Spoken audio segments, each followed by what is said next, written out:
Hello guys, welcome to my first lecture on science, technology, and society. And for this specific video, we will be talking about the nature of science as a concept. So first, let's define science. And of course, we have been defining science ever since way back in our grade 1. So for the purposes of this class, we will define science as the following. First, science is the knowledge accumulated through the scientific method. And of course, we have discussed about the scientific method in our earlier years in formal schooling. But just to review, what is the scientific method? So the scientific method is basically a process that we follow in order for a certain science to be able to come to the truth about reality. So usually scientific method involves observation, being able to look into what is the current state of society, what is the current state of reality, and what is the current state of the discipline. And then from seeing what is the current state of the environment, we will be able to pose certain questions. So for example, of a thing that we observe in the current period of time is that there is an increasing number of older adults. So we have now a graying population. And from there, we are able to also generate certain problems. Like, as we know, older adults experience some decline in terms of their physical, mental, and emotional well-being. So as a person who uses science to be able to find out answers to these phenomena, we pose certain questions. Like, for example, how do we improve the quality of life of older adults? And probably we can narrow down our questions into something that's more testable. Like, for example, if we apply the ancient practice of yoga among older adults, among the aging population, can they experience some sort of increase in terms of their physical, mental, and emotional well-being? And then from there, we are able to state a testable hypothesis. So hypothesis may be the use of yoga or the engagement in yoga may improve the well-being, the overall well-being of older adults. So after we've identified the question and have posted our hypothesis, we are going to set up an experiment to be able to test our hypothesis. And of course, we have learned a lot of research methods to be able to test a certain intervention, just like yoga. So, for example, we get group A and group B, and then group A receives the yoga intervention and group B does not receive the yoga intervention. And then we collect data, and then we make use of that data and analyze it using usually mathematical processes. And then from there, we will differentiate the improvements in terms of the well-being parameters of group A and group B. And from the analysis that we come from that, or we get from that, we should be able to come up with a conclusion that will be the contribution to the larger body of knowledge that aims to improve the health, well-being, and quality of life of older adults in a graying population. Now, in this class also, we define science as a social institution. It is a social entity grounded in an explanatory strategy that does not recourse to other worldviews such as paranormal, supernatural, and transcendental causes. In this slide, we're able to see a comprehensive definition that has been laid down by a Filipino science philosopher, and this definition says, science refers to that dynamic, cumulative system of verifiable concepts, verifiable principles, methods, and theories, laws, and processes which seek to describe, understand, and predict natural phenomena. So verifiable, which also relates to the previous definition that the explanation for certain phenomena should not be dependent on supernatural, paranormal, or transcendental causes. On the other hand, technology is what we know as applied science. Technology are the physical objects, activities, and processes, and the developed know-how that we get from science. So technology is the intelligent organization and manipulation of materials for useful purposes. Wiener says that technology is what we make and what we do out of the scientific progress that we've had. And the technology in a certain society is a summation of artifact, processes, and knowledge that we gain from our experiences in applying the scientific processes that we have gained. So to just give a more specific difference between science and technology, science is the outcome of the discovery, of the description and explanation of phenomenon. And technology is the outcome of innovation. So whatever object, whatever invention, whatever process that we have come up with, no, in applying science, then that is our technology. Science is the know-why of a discipline, and technology is the know-how of a discipline. So that's kind of self-explanatory. And then science is the basis for the technological advancements, and technology is the practical application of science. So again, we've explained that earlier. So to put this in a more tangible example, the technology of aircraft technology is based from the science of aerodynamics, or what we get now as medicine, vaccines, the clothing that we have are technology, which is basically an application of the science of anatomy and physiology. Anatomy being the study of the structure of the human body, and physiology is the study of the functions of the different parts of the human body. And the GPS that we now use is actually an application of Newton's theory of relativity. And then of course, we have learning technologies, like for example, itong tawag dito, Canvas, the Animo Space, and all of the other educational strategies that teachers use in order to help you get through the online classes is actually informed by the different theories that has been generated in educational psychology. Now, in order for us to be able to further appreciate the current standing of science, what guides the current practice of science in many disciplines, let's just give a quick history of how science as a worldview became a thing. Now, prior to science being the main mode of thinking, the main mode of knowing, and the main mode of being able to search for the truth, we had a pre-scientific worldview, and we'll just discuss about what are the basic tenets that is found commonly across the world before we had the scientific revolution.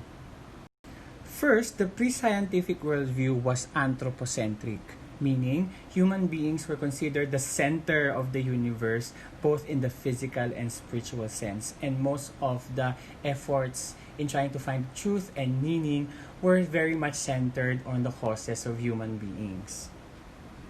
Another common theme in the pre-scientific worldview is that we had a geocentric worldview. In short, we believe that the Earth is the center of the universe, and that the sun, the stars, and the other planets were revolving around our planet. And of course, we know that there's a big issue that came out of this, especially when Copernicus suggested a heliocentric model, and which basically started the spark of scientific revolution.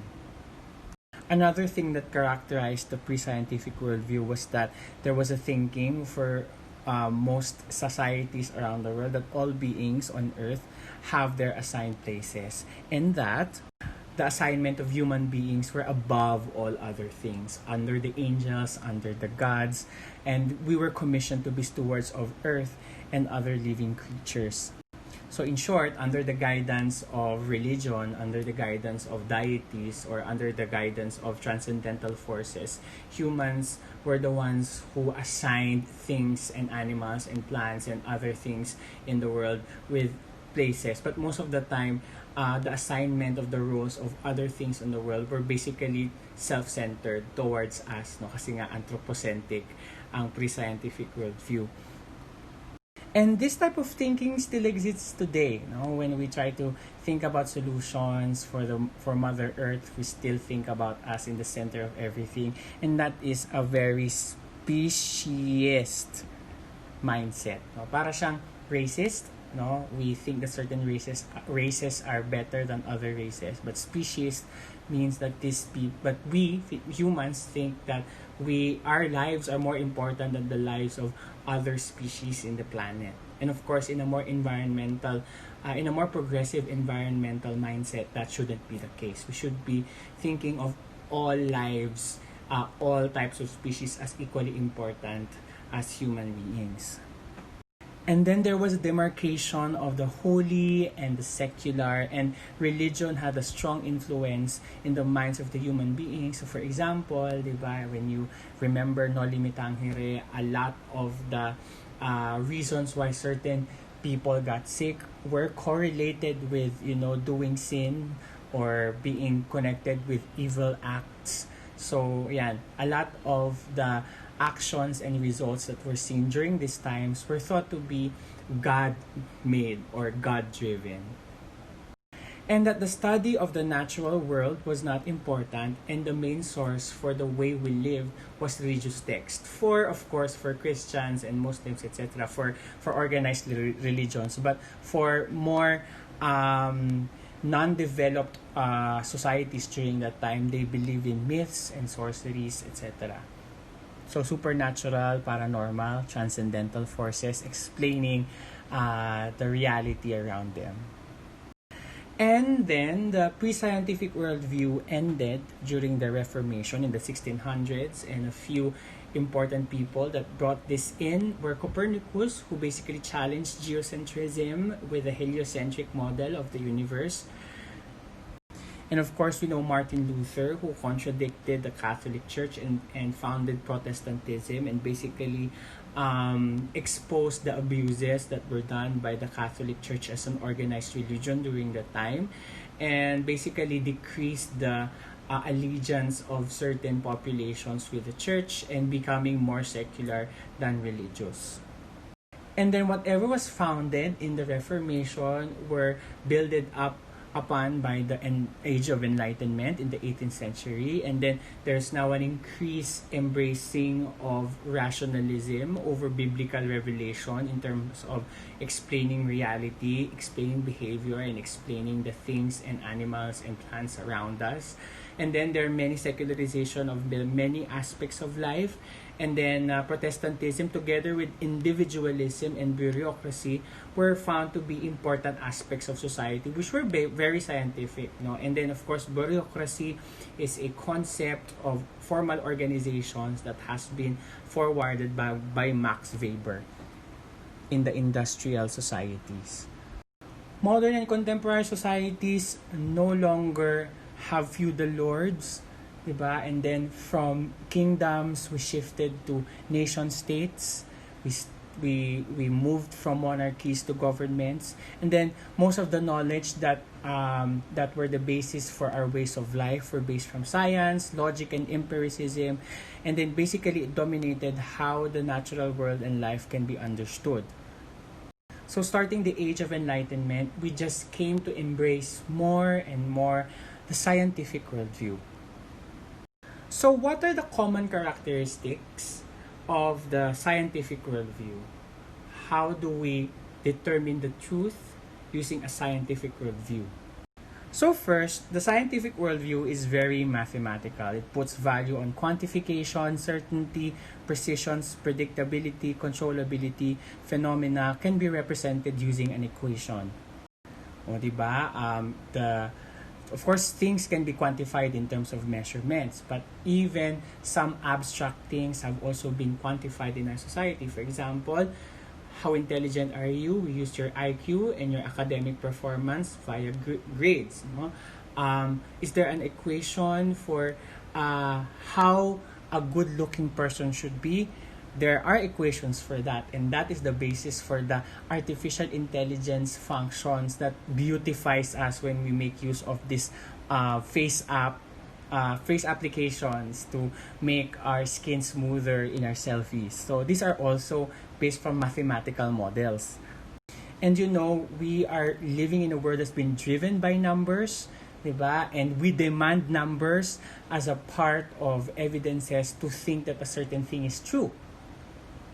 Kaya nga, diba, we're kind of frustrated that, the government is saying na we're okay and we're winning the fight with COVID-19, but the numbers say otherwise. So we've put faith in numbers in the scientific worldview society. So even the most abstract of qualities are operationalized by quantifying them. So time, we just don't say anymore it's going to be quick or it's going to be long. We quantify it using hours, minutes, seconds, even nanoseconds if it needs to be that short. No? Distance, we don't say far or near, but it's better to say it as kilometers, miles, nautical miles, etc.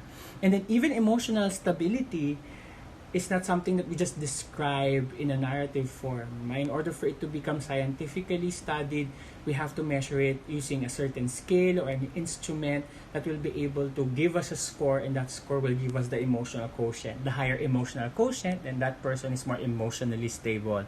Then even happiness is measured as indexes. So there's a happiness index, and diba, we use this to rank countries in terms of which country is the happiest and which country is not so happy. Diba? Even peace has an equation.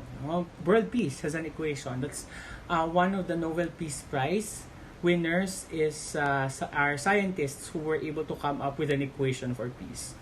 Imagine that. Another characteristic of the scientific worldview, aside from being mathematical, is analytical. So it means that the whole is understood by integrated parts. So for example, when you talk about COVID-19, we're not just content with saying COVID-19, these are the signs, these are the symptoms, but we have to also look at how does the blood change because of COVID-19, and there's a set of hematologists looking into that. How is antibodies influenced by COVID-19? And then we have a set of immunologists looking at that. How is the brain influenced by COVID-19? And we have a set of neurologists looking at that. How is a society influenced by COVID-19? And then we look at public health scientists, epidemiologists. We look at the social sector. We look at sociologists. We also ask for economists. No? So we look at problems in integrated parts, and then we have specialized people for every specific part of the whole problem. And then, of course, generally, ideally, science should be able to make all these disciplines communicate so that we'll be able to describe the whole better. And then, the scientific worldview is also experimental. Knowledge is obtained through actual observation and should have evidences. So before we say that a certain treatment or vaccine for COVID-19 is something that we could use to cure people or to help prevent people from getting the virus, there should be evidence or experiments that must be done. And that's the reason why creating vaccines for COVID-19 takes a long time, because before we can say that this is something that is truthful and this is something that's effective, we have to make sure that it goes through very rigorous experiments so that it really becomes effective and it doesn't waste resources. Next, scientific worldview is also totalitarian. It has no limits in the scope that its coverage continues to enlarge in the course of its development. So for example, way before the time of internet, we just considered societies as people in geographical locations. And then when the internet was introduced, we still could not fathom na, can we really build communities in the internet? But now, there's no more question. We have accepted already that there are communities that are being generated and societies being generated organically in the internet. And again, this becomes a new discipline. Diba? Dati, we just have normal marketing as a discipline. But now, we also have digital marketing. And then, further, digital marketing, nag-expand pa siya, nagkaroon ng social media marketing. And who knows what else or what new disciplines could be created. So, as long as there's new innovations, it will only just create new branches of studies and disciplines and sciences. So, science basically has no limits in terms of the knowledge that it can generate. So in this video, we were able to define what science is, and we were able to differentiate it and relate it with the concept of technology. And then we were able to describe the scientific method, and then we were able to trace a quick history of science, how we were able to transcend from the pre-scientific worldview, and then how we come to the scientific worldview that we know now. We characterized both the pre-scientific and the scientific worldview. in this video. And together with this video of mine, this lecture, you also have other learning materials like readings that basically gives more detail in terms of how scientific revolutions happen, so that you'll be able to have more insights of how we got here from a pre-scientific worldview. The next video for this lesson will be the philosophy of science.